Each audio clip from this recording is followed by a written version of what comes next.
Portland Sports Arena, this is Portland Wrestling. Your ringside host, Frank Bonema. Brought to you in part by Tom Peterson's, Oregon's largest TV stereo and appliance store. Tom Peterson's, 82nd and Southeast Foster Road. And by Friendly Chevrolet in Lake Oswego. Whether you're looking for a new or used car or truck, see the folks at Friendly Chevrolet. And a very good Saturday evening to you all, whatever you might be doing on this great July day and evening. We hope that you're ready to watch some great action.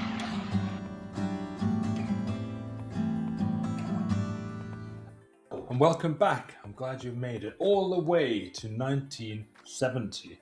We're halfway through, in fact. July 13th, 1970. Anything big happen in history here?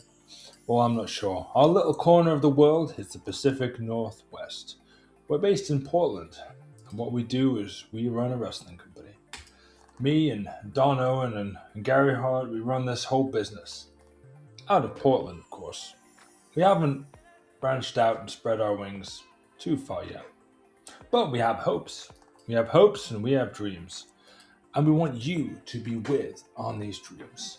Rufus R. Jones, what does the R stand for? Fearsome. No. The freight train used to soften his opponents, running shoulder blocks. Kind of like John Cena, like running bang, shoulder block, bang, shoulder block.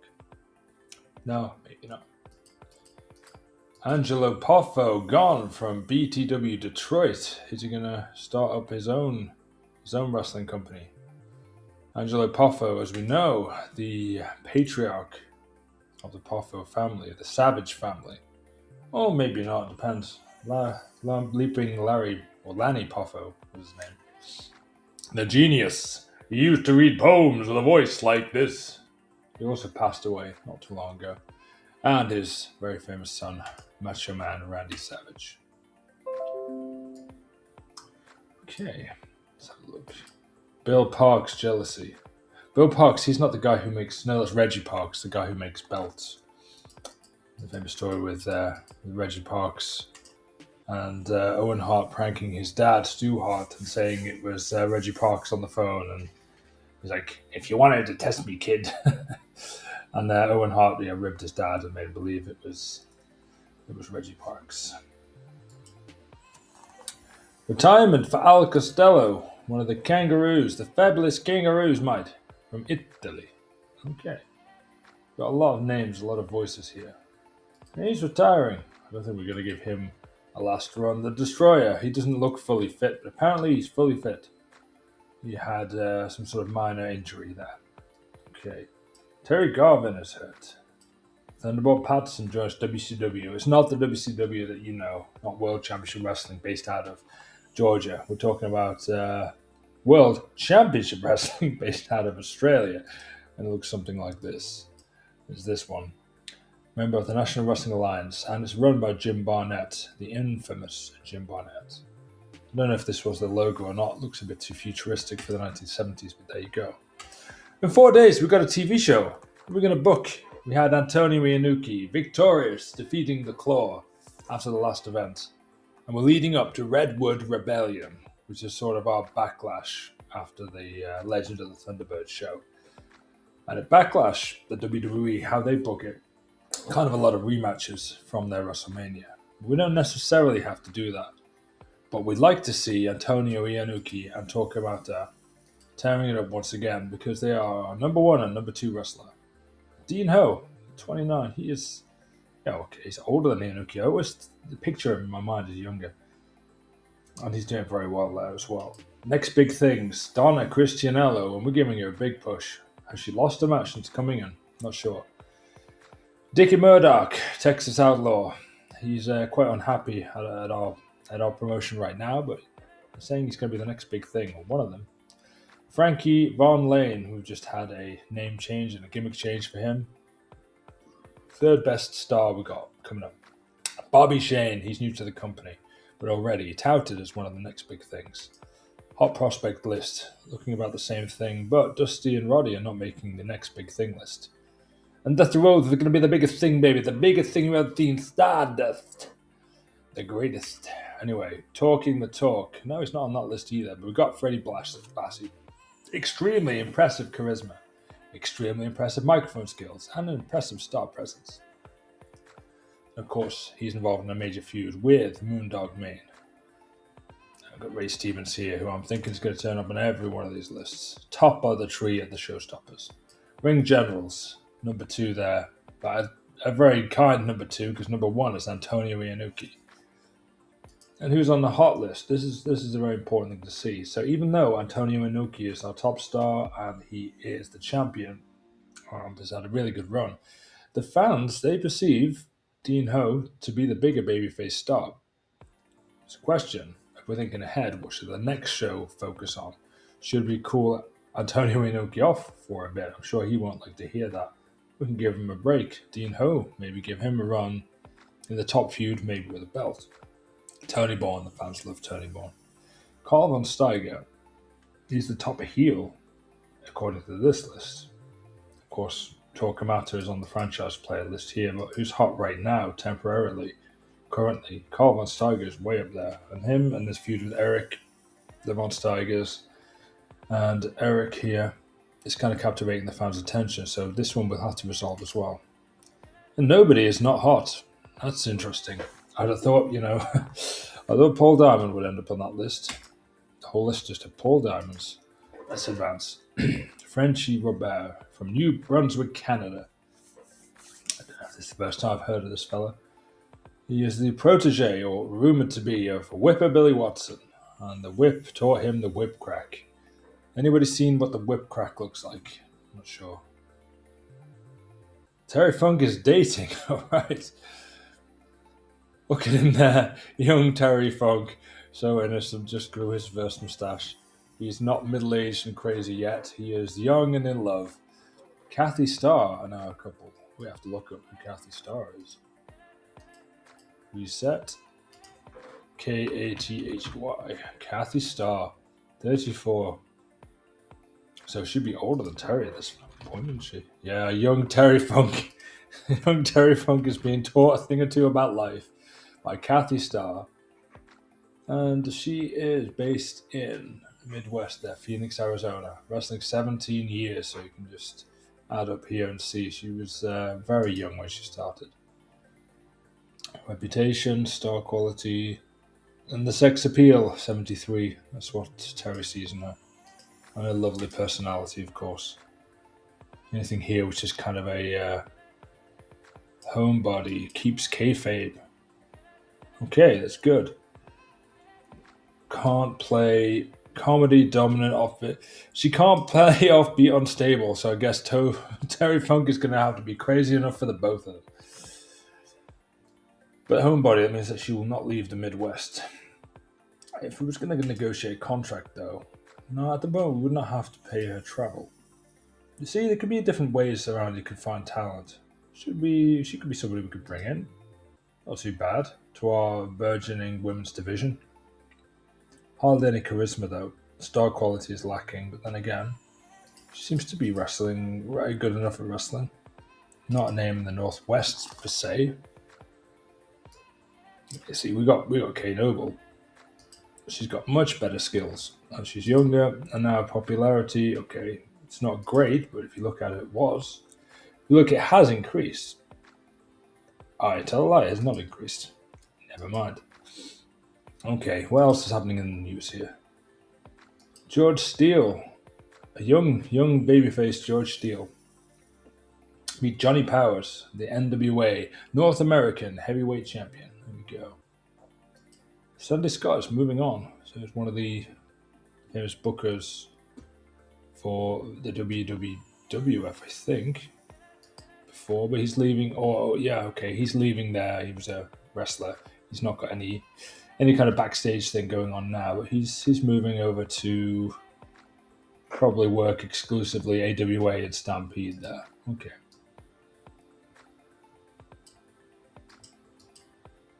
Mountain Cannon bonds with Diamond Lil. Okay, so he is an obese man who is not yet 6 foot. I don't think he'll ever get to 6 foot, but he weighs 300 and £27. Well, he's got a lot of people he likes or doesn't like, but the Diamond Lil he likes, he's friends with. They're not a couple at the moment. Diamond Lil is a mini. She's a lot smaller than he is. That would be a very interesting couple. But wrestling does breed interesting couples, ladies and gentlemen. This is true. Personal experience, I know this. An amazing Easter, by the way. Slam Wrestling Entertainment in Helsinki wrestled 5 matches in 3 days. It's crazy. It's a fun crowd, though. Insanity. But yeah. Let's have a look. What is going on? Nick Bockwinkel gains power within GCW. GCW is Georgia Championship Wrestling. Now, this is important because obviously he would be one of the main guys in AWA quite soon after this in real life. There you go. So could he be the man running the Georgia territory in the near future? Major Star. He's not even on the Major Star list here. We're promoted to Inner Circle. Ray Gunkel. I heard the name. He's only 46 here. Occasional wrestler, and he's a part owner of the Georgia territory. Could Nick Bockwinkel be honing in to take over Georgia? Hostile takeover. Who knows? Our man here, who is always tired, constantly fatigued, Gene Kiniski, is on loan. And he's also... There's things happening at Georgia Championship Wrestling. It's a strong territory. If we look on the federation list here, instead of ordered by name, it's ordered by size. Then we can see where it ranks up. Let's have a look here. Maple Leaf Wrestling. For some reason I clicked on that one as well. Who knows? Let's go to tomorrow night, because it is Saturday night. It used to be alright for fighting, but not anymore. We don't fight on Saturdays anymore. It is the Sabbath for some. But for us at Portland, we changed our days around. We do our TV show live and in living color on Sundays. And let's get to booking. But before we get to the show, let's have a think. Who should we have as our main event? Inoki defeating somebody? I think we've had that before. Should we have I think we should have a big 6-man tag as a main event. Gene Kiniski gone from GCW. He probably was tired from all the matches he had to do. Let's look at the results. Where's that? News. Yes. Gene Kiniski gone. I don't know why I've got this 1920s news announcement thing. Gene Kiniski gone from GCW. Now, let's have a look at their show history. Live Atlanta Wrestling. Gene Kiniski and Jackie Fargo defeated Alberto Torres and Buddy Colt. It was the best match on the show. Yeah, damn right it was. Okay. Gene, are you feeling tired? Gene has very low levels of fatigue. I think he's got very low levels of energy. Low energy, Gene Kiniski. He's going to have some energy because I want him in our main event tonight. That's right, ladies and gentlemen. Gene Kiniski in a main event. You haven't seen it in a while. Is he going to face Antonio Inoki? Maybe, but not one-on-one. Give the night off. For the sake of who I need for the big show, I'm not talking about Paul White here. I'm not talking about the Netflix show which Paul White started and called The Big Show. I'm talking about Jack Nicholson, and we need him. Even though he's only a D-list celebrity, we need his charisma, and he has one appearance left. Am I right? Yep, one appearance left. An initial length of 92 days, so he has got until September. So we want to give him the night off, because we're not going to have him as throwaway TV and then no payoff. I want to have him on the main show. Apart from him, he's the only one I want to give a night off for this one.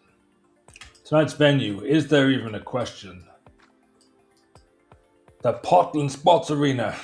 Again, we'll be telling people that they have to leave, but you know, if we didn't put it there, the old fellas and the old women would be confused.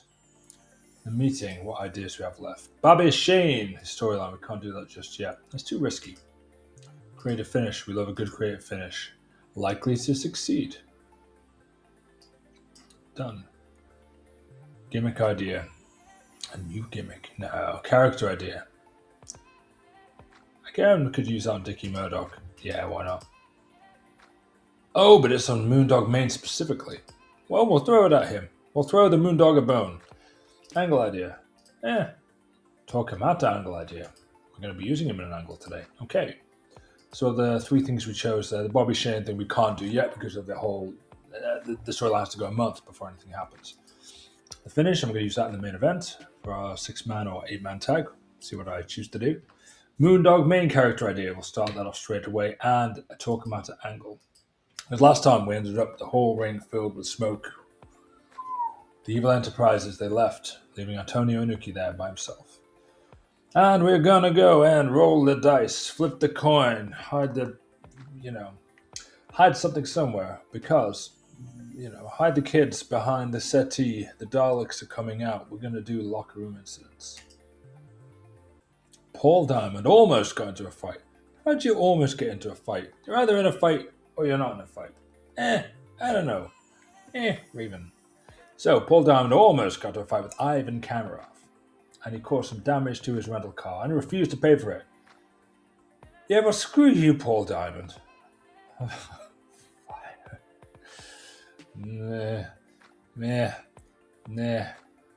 Fire. Of course he's annoyed at it. He's a negative impact. Well, you should learn. No scratch up people's cars. I was just looking for an excuse to fire Paul Diamond. He's unhappy calling it harsh. But he scratched up your car. He's going to cost you money. I thought it was a valiant decision. Screw it. Shag Thomas has been passing on microphone tips to Greg Valentine. I didn't know Shag Thomas could talk. I know he could talk, obviously, but just not on the microphone. Headman's trainer. Okay, just running regular show things. Nothing spectacular or amazing here, but yeah, here we go. Locker room incidents past. Is Ivan Kamarov upset now? We'll do an open forum. Everyone got a small morale boost. Nobody punched anyone else in the face. Good. Let's go do some business straight away. Moondog Main, we have a new gimmick idea for you. Or more or less, you have your gimmick now. We're just going to update it a little bit. I have a creative idea. It's likely to succeed. Let's have a look. His momentum is annoyed. His gimmick is great, though. And he has red hot momentum. It says likely to succeed, but it doesn't mean it is necessarily 100%. Take it to the bank, this one's stamped and it's done, gonna work. He seems generally pleased. Oh, he was upset or angry at being dropped as a figurehead, but otherwise he's been happy enough. Alright, we'll try this one. Likely to succeed. I'm thinking we're gonna, yeah. It was a success! Hooray! He's still annoyed though, but his momentum's gone from red hot was it, now to white hot momentum. Does this add anything here to the, there you go, okay. So, the new gimmick thing, as we saw just before, he wasn't on this list at all. He is shot up, he is number 2 now. He is now, insane amount of momentum. That's never happened to me before. Moondog Main is where it's at, and he's feuding with Classy Freddy Blassie. Let's start from the very beginning. It's a very good place to start. What I want to have is... let's start with the main event, and it's going to be a 4 versus 4. Elimination rules. Yeah! Let's do it. Who are the major stars and the stars? Tough Tony Bourne, Dean Ho, Antonio Inoki, and as we know, the guy who is one of the top stars now, Moondog Main. He's got this weird man-beast gimmick going on. People seem to like it. And guest Talk Kamata, the Von Steigers. And could we put in... We could put Gene Kiniski in there as well. Okay, so Evil Enterprises. We've got different members of the different heel factions here. Will they be able to work together?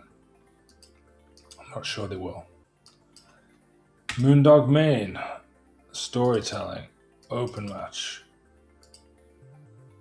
Gene Kanitsky is in the feud with Bobby Shane. And maybe Gene Kanitsky does something to Bobby Shane earlier on the show. So, interference. Interference, yeah. We've got Mr. Gene Kanitsky. Bobby Shane gets his revenge. 7th elimination, Gene Kanitsky. So that's like the final part of the match. We've got the Von Steigers here. Usually from there, Kamata and Inoki. These are the two. Road agent can't be staffed. I'm always worried when that comes up. Tony Bourne, he can't do it. Don Owen. Nobody's unhappy, nobody's complaining. I'll add one more wrinkle to the last bit, a creative finish, likely to succeed. If that doesn't take us over the edge, I don't know what will. This is going to be our 80 main event. I'm thinking we're going to be green, we're going to be 80. Not 80 years old, you might. But it's going to get an 80 rating. In the ring, we're going to have cutting a promo. The Moondog Main, against classy Freddie Blassie. Off screen. Moondog on Blassie.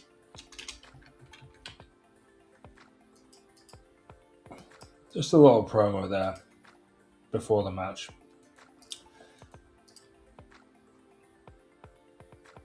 Earlier on in the show, earlier on in the night, get rid of already booked, we have Freddie Blassie here. He's unimportant. The fans do not consider him important. If I still had your man there, what was his name? Paul Diamond, if I didn't fire him today, he'd be getting beaten. So they had a good match at the start of July, didn't they? 42. Maybe we'll use somebody else. We could use Dickie Murdoch, I suppose, but he's cold and angry. I don't think we should use people who are cold and angry. Roddy Piper, he's chilly. Freddie Blassie versus Roddy Piper. 3 minutes. Storytelling. Now, Wild Brawl. This is going to use the best parts of Freddie Blassie. Tainted victory. And then post-match, saving the day, making the save, is the Moondog. And that's when he's going to do the interview afterwards saying, you can't do this kind of thing, Freddie Blassie. You can't beat up innocent wrestlers who are around. Moondog saves Piper from a beatdown. A neat down, a beatdown. And of course, Piper's buddy there. We have Ray Stevens, so he's going to help him with that one. It's an angle, backstage, interview, backstage. The nicest man in wrestling, Keith Jackson. And he's going to be with Roddy Piper? No, he's going to be with Ray Stevens and Roddy Piper. And he's going to say, as Roddy Piper's going to be interviewed and Ray Stevens. And they're going to be talking about Dutch Savage and Greg. Because this feud is still ongoing, the youth versus the age. Stevens and Piper air their grievances. I think I spelled that correctly as well. Don't look at the spelling too quickly. So they're giving them a chance on the microphone, obviously to give Mr. Ray Stevens some time on the mic. Got a Kamata angle idea. We could do it after the main event, but I'd like the main event to be the wrestling match. We have an angle. Kamata. 8 minutes in the ring. Beat down. Kamata beats down Peter Maivia, who can beat down Johnny Costas. He can beat down Chris Colt. Kamata destroys the other workers.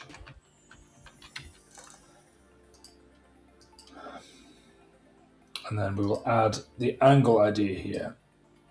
Likely to succeed. Minor storyline victory.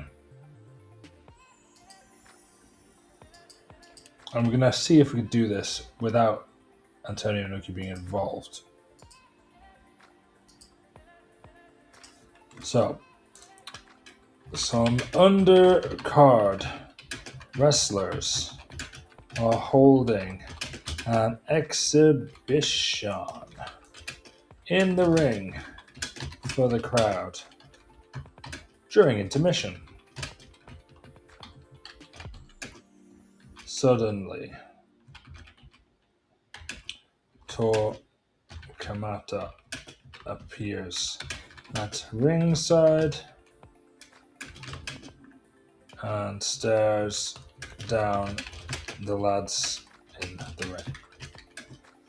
Suddenly, jumping into the field of combat, Kamata makes light work of all three, leaving the poor wrestlers down and injured. So, in a kayfabe sense, he's not in the angle, of course he's not, so we'll take them out of that. But we'll keep the angle idea here. The angle is ringside, onto the ring, Peter Maivia, Johnny Costas exchanging some holds. Not a real match, showing some things to the audience. And then Torquemada's like, no, enough of this nonsense. Slams them, smashes their heads into turnbuckles, gives them a suplex, maybe puts the claw on or something. It really takes down all these new guys in the ring, showing that Kamata is, he means business. 1, 2 guys, 3 guys in the ring, it doesn't matter, he's going to take them all out. So, major stars. We're using most of them. Well known. I'd love to use Ray Stevens in a more recognizable role, but I think this time it's the men's division here. We'll give him a good opponent. Yeah, maybe Mark Lewin. He deserves it. He deserves some good matches. We're going to put him higher on the card. Just a little 10-minute match there. Ray Stevens. We'll put it at the start of the show. Lift the show. Lift the crowd. Clean victory. Because then they could have their match. And then after that, little interview segment. Then Kamata doing this. But we've got like 29 minutes more to book. And we are at the right level, 64% here. Okay, do we have anything else? Create to finish deployed. Storyline we can't deploy. Torquemada's angle is deployed. Okay, nice. We have a couple more angles I wouldn't mind trying to get over a bit. We have Eric and... There we go, Eric Froelich. White hot momentum, please. Half the tag team champions. Let's put a tag team title match on here. No, Dean Ho's wrestling already, isn't he? Dean Ho is part of this 4 versus 4 elimination, and he is part of the championship team. Of course he is. So we'll put Eric in the singles then. Singles match. Eric against Frankie Van Lane. He was annoyed, but we're going to do something more with him. Where's my lad Eric here? So we've got a lot of baby faces going over in this show. Frankie Van Lane is going to be a heel and he's going to get over. Storytelling. Tainted victory. Will there be some distraction? Most probably. There's always distraction on this kind of shows. It's a TV show. Is it Carl? Yes. Is it Keith? No. Is it Kurt Von Steiger? Could be. Okay. Now we'll add that higher up the card here for this angle. So 18 more minutes. Let's book a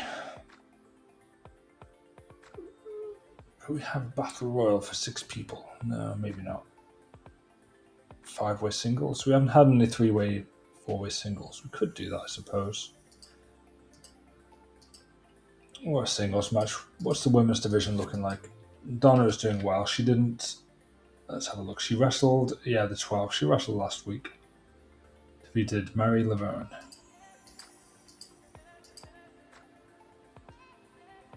Could they have their first singles? Maybe. So Donna... Yeah, maybe they can actually. And just make it double count out. So they can have a match which is more like an angle. So a draw. So we have another wild brawl. We'll tell them to steal the show. Why not? Open match. Steal the show. Double count out finish. Where do we have that one? Press the D until we find it. Dusty, double pinfall, double count out finish. And of course the title is going to be on the line. Hey, Donna did not complain. This is good. And put that one higher, just before the angle there. Okay. We need some more angles. Who are the guys who like to talk? Beauregard. And the storylines as well. What do we have for storylines? Classy Ones versus the Beast. So Moondog and Blassie. Moondog saves Piper from a beatdown. We've got the angle there. 3 minutes backstage. Stare down. Moondog. Freddie Blassie. So they have a confrontation backstage. Blassie and Moondog. And that could lead to anything. You know how it is. Do that bit earlier on there in the show. In between those two. And Dean Ho, we could use him in an angle as well. He could help out something there. Just give him an interview segment there.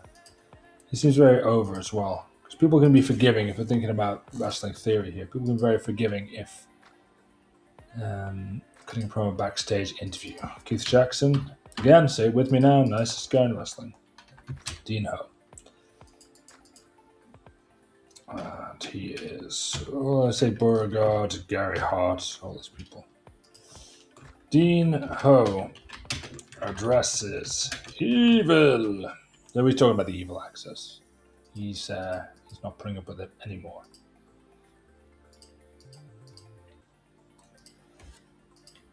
Let's shake things up a little bit here with faces on the women's team. We've got Judy Grable, Mary Laverne. Heels, Tony Rose, who brought in, and Evelyn Stevens. Yeah, we're gonna put the baby faces over. I think Judy Grable is gonna get the win here. Storytelling. Nice. Nobody was complaining. Nobody was penalised for any problems. So 2 women's matches on the TV this week. And huge main event. I spelled saves incorrectly. I usually wouldn't bother with that, but it's such a key segment. We've got any other big angle or big thing we could do near the end to get things rolling? Yeah, Bobby Shane we haven't used at all. Bobby Shane, Haru Suzaki. Just a little small one there. Bobby Shane. Storytelling, clean win. Oh no, we've got to cut 6 minutes. Let's see, where can we cut some time from? Yeah, 3 minutes is too long. 2 minutes there. But the tag match, yeah, maybe a bit ambitious there with time. We need to cut 2 minutes from somewhere. Eric, Frankie, 1 minute from their match. Ray Stevens, Mark Lewin, 1 minute from their match. All right, 72. So we've got quite a lot of matches to segment on this show, but we're having a big main event here. 8-man tag. It's going to take up the lion's share of the whole show. Lots of small angles and things going on ahead here. All right. And on the pre-show, let's have a 10-man tag. Baby faces, baby. Men's division. Dick Murdoch, Dusty Rhodes, Peter Maivia, Tiger Chun-Li. Yeah, why not just chuck Don Morocco there as well? And they're going to face, we'll wait with Don, with Dutch Savage, Greg Valentine now. Beauregard, the one and only, Bull Ramos, we've not been using him so much recently, Chris Colt, Soldat Gorski or Ivan. Now we use Ivan instead. Okay. Pre-show. Send the fans home happy or start the fans happy. Work the crowd. Dusty Rhodes is going to win. Quick angle. 2 minutes in the ring, cutting a promo. Dusty Rhodes and Dickie Murdoch. Texas Outlaws promo. You might think, oh, they've been relegated to the pre-show. It's not really a relegation. They're going to be starting the show off. So they're going to win the match and they're going to do a promo. And then we've got a couple of guys who are up to no good, starting to make a trouble in the neighborhood. There's these two guys, the Claw and Dutch Savage. We know we've got Dutch in an angle here, so good to get him winning. You might think of the Claw went from the main event last week, to being on the pre-show this week. And that's the way it goes sometimes. You should know your role and shut your mouth, as The Rock says. He's going to be up and down the card, but a masked gimmick as he has can be used and can be heated up and can be cooled down. It doesn't matter too much. And he's not too bothered. His personality type is fine. Dutch Savage is more someone we've got to keep on the winning streak. Okay, and that, ladies and gentlemen, is our show booked so far. Let's look at anything that sticks out as a major problem here. The opener, we're going to see if Mark Lewin can do this one. Again, if this goes well, then we're going to have the Mark Lewin versus Tony Bourne storyline. See if he gets over 55 in his match rating. No pressure or anything, Mark Lewin. That's what we'll do. 2 women's matches on the card with a big angle in between, which is the metaphorical break point here. And then we're ending. The whole card is kind of counting on this one, which we've got an angle and creative finish, all that put into this. So if we're going to say we're going to front end load the show, we're going to back end load the show on this match. But with 8 of our biggest stars, people we know who can work, people who are over with the fans, Moondog Mayne now with this completely new white hot momentum. Again, I'm hoping for an 80 there, which will raise our entire show up to, maybe about 70, 75. That's wishful thinking. But that's my prediction. Start the show, ladies and gentlemen. Let's go. There we go. It's a good match. In a superb pre-show match. Okay, that was a waste for the pre-show. We live and learn. Dutch Savage and the Claw. Okay, the Claw is looking very stale. Yeah, he said that last time too. Maybe we should have given him the fresh gimmick thing. But that's the thing. If I'm not going to use them, if I know in my heart of hearts I'm not going to push the Claw to bigger major things, shouldn't I use Moondog Mayne on his redemption story? And the 10-man tag to start the show. The Dusty Rhodes got the victory here, as it was planned. Working the crowd. Crowd rating was lower because they don't know as many people in this show. Chris Cole, you see, sometimes he just pulls it out 55. It's not bad. Don Morocco is learning. A lot of people are learning, but yeah, I mean, the lads are doing their thing.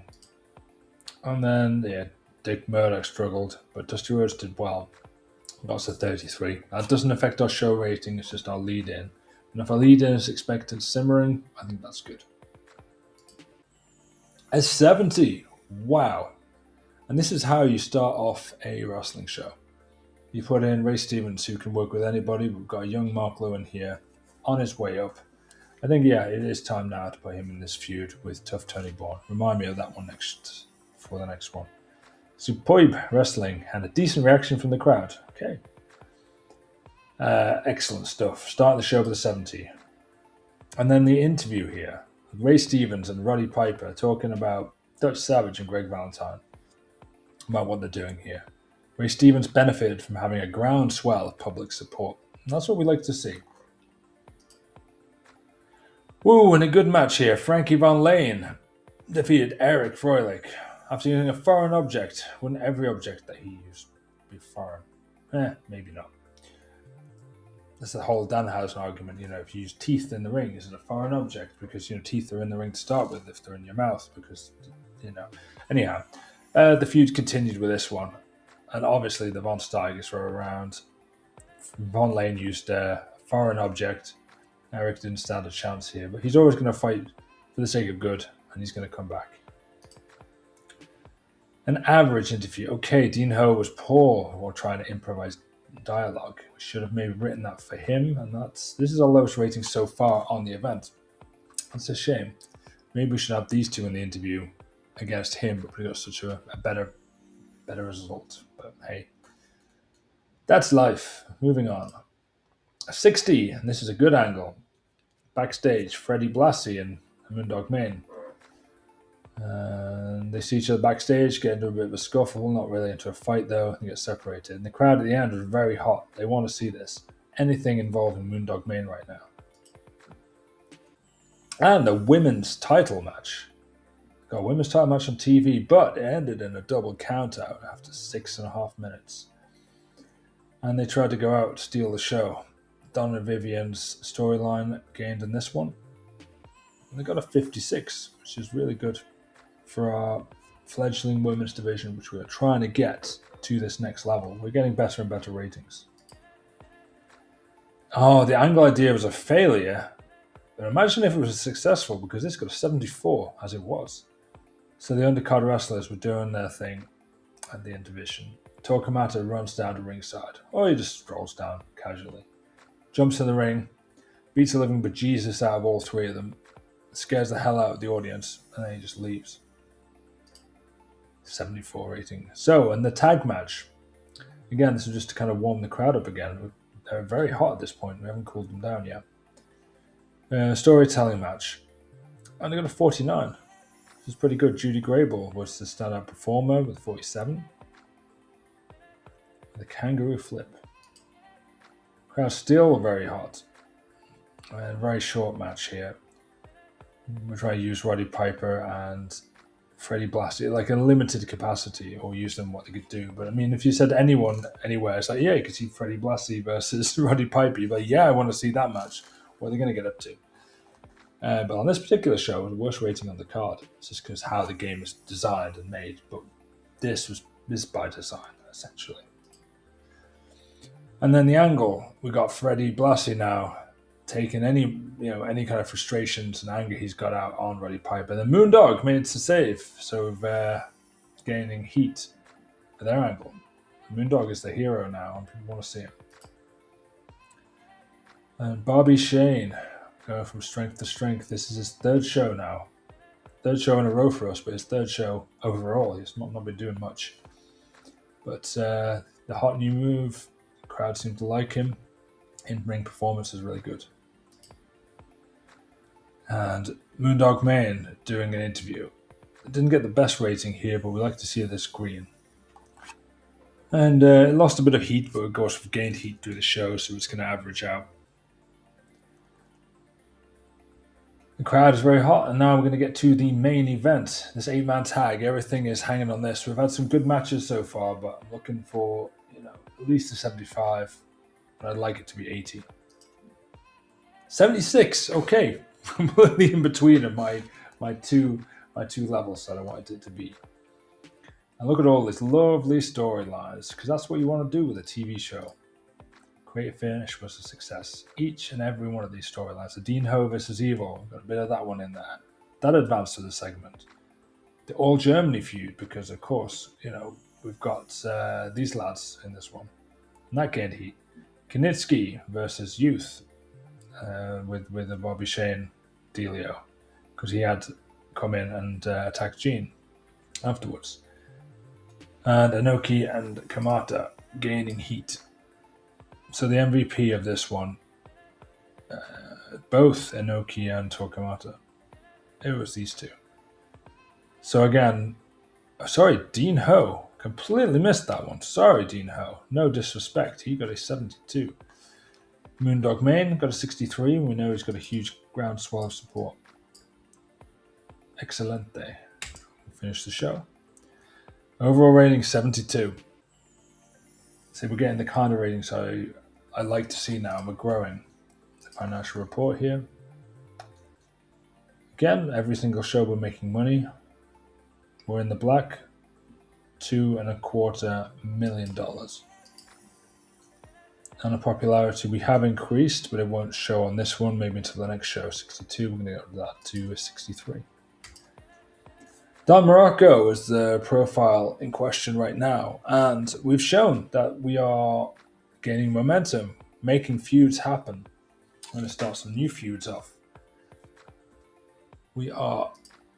How many days are we out here? Six days to the next TV. That was last TV, and then we've got Redwood Rebellion in 9 days. So on the next show, you'll join us for the last TV before Redwood Rebellion. Before I forget, let's start the storyline off. And we'll think about what we're going to do with that one later. Because, you know, he deserves it. He definitely deserves it.